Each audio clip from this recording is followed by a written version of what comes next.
عليكم السلام أحبتي، أهلا وسهلا بكم في برنامجكم العظات القرآنية، وهذه هي الحلقة رقم 688.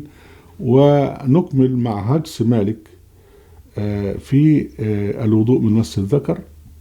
وهنا بقى بننقل ما رواه محمد بن الحسن الشيباني اللي هو تلميذ أبي حنيفة، واللي هو روى أيضا موطأ مالك. واحنا قلنا ان يعني موطأ مالك جت فيه كم رواية، يعني كتب بكم صيغة مختلفة. كل الصيغ يعني كل موطأ لواحد من الرواة مختلف مع التانيين في الاسنادات وفي المتن الى اخره. لكن هو اهم يعني روايتين او اهم موطئين هو موطأ يحيى بن يحيى وموطأ محمد بن الحسن الشيباني. وعلى فكرة احنا بننقل من موطأ رواية محمد حسن الشيباني من تحقيق واحد بقى من علماء الازهر اسمه محمد عبد الوهاب عبد اللطيف. يعني اذا الاستاذ محمد عبد الوهاب موافق على كل الهجس ده، يعني وهو طبعا الازهر كله موافق على كده، لان الازهر هجس في هجس في هجس. نقرا الاتي: باب الوضوء المس الذكر. اخبرنا مالك عن كذا عن سعد بن وقاص لنفس الحديث. كنت امسك المصحف على سعد فاحتككت لعلك مسست ذكر قناعا، قال قم فتوضا فكنت اتوضا. اخبرنا مالك عن ابن شهاب الزهري، طبعا مالك شهاب الزهري عن سالم بن عبد الله ان هو كان يتصل مطر فقال اما يجزيك الغسل من الوضوء؟ قال بلى ولكني احيانا امس ذكري فتوضا. هنا بعدين بيقول لك قال محمد، يعني محمد بن حسن الشيباني بقى هو اللي بيعلق. قال رأي تاني مختلف، قال لا وضوء في مس الذكر ولك، وهو قول أبي حنيفة، وفي ذلك آثار كثيرة، يعني في ذلك أحاديث كثيرة إن الذي يمس ذكره لا يتوضأ. إذن هو بخلاف الأستاذ مالك. قال محمد اللي هو ابن الحسن الشيباني أخبرنا أيوب بن عتبة التيمي قاضي الخير عن قاسم بن كذا أن أباه حدثه أن رجلا سأل رسول الله عن رجل مس ذكره أتوضأ؟ قال هل هو إلا بضعة من جسدك؟ واحد مس العضو ذكري قال للنبي، فالنبي قال لي يعني هو مش حته منك؟ يعني ايه الفرق بينه وبين مناخيرك ولا ودنك؟ آه على فكره،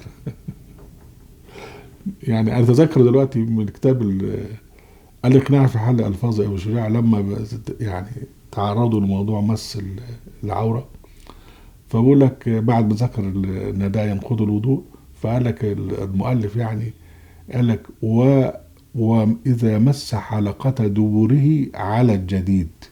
يعني الأستاذ الشافعي كان له مذهب قديم في العراق ومذهب جديد لما جه مصر، فلما جه مصر راح أضاف لا أنت برضو إذا لطيت الدبر حلقة دبره يبقى ينقض الوضوء. احنا مضطرين نقول العك ده يا اخوانا، يعني معلش اعذرونا عشان خاطر نوريكم الفقه المتخلف. قال محمد بقى اللي هو الشيباني عمال بيذكر الاحاديث اللي هي تخالف مالك، مع انه هو طبعا بينقل عن مالك، يعني هو بيروي عن مالك وبعدين عمال بينطح في مالك. قال محمد اخبرنا طلحه بن عمر قال اخبرنا عطاء بن رباح عن ابن عباس قال في مس ذكر وانت في الصلاه، قال ما ابالي مسسته او مسست انفي، ما يهمنيش.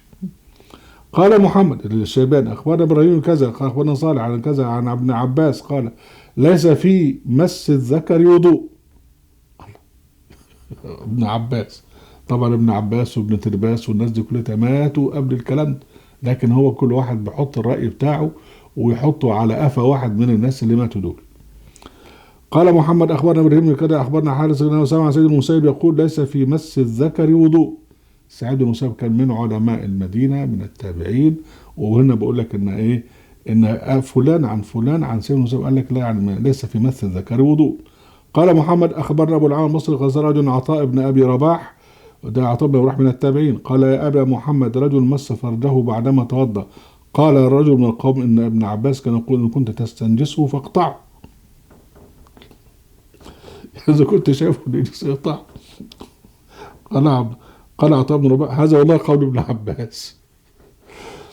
قال محمد اخبرنا ابو حنيفه عن حماد عن ابراهيم النخعي عن علي بن ابي طالب فذكر قال ما ابالي مسسته او طرف انفي. قال محمد اخبرنا ابو حنيفه عن حماد عن ابراهيم النخعي عن ابن مسعود سئل الوضوء ذكر قال ان كان نجسا فاقطعه. قال محمد اخبرني المحل الضبي عن ابراهيم النخعي قالوا انه بضعه منك. وبعدين حديث تاني، هل هو لو وضعته من جسدك إن علمت أنك بضعة منك نجسة، حتى منك نجسة فاقطع، ما أبالي إياه مسست أو أنفي أو أذني. طبعا الأستاذ محمد بن حسن الشيباني ذكر الأحاديث بتاعت مالك، وهو طبعا الكتاب بتاعه موطأ مالك الوقت، محمد بن حسن الشيباني ذكر الأحاديث دي، وبعدين راح ذاكر بقى من عنده أحاديث تانية تعارض هذا. هنا بقى يا اخواني مشكله خطيره جدا، المفروض ان احنا نعرضها على الجمعيه العامه للامم المتحده، وفي حته محدده نقطعه ولا ما نقطعوش، هو مس ينقض الوضوء ولا ما ينقضش الوضوء.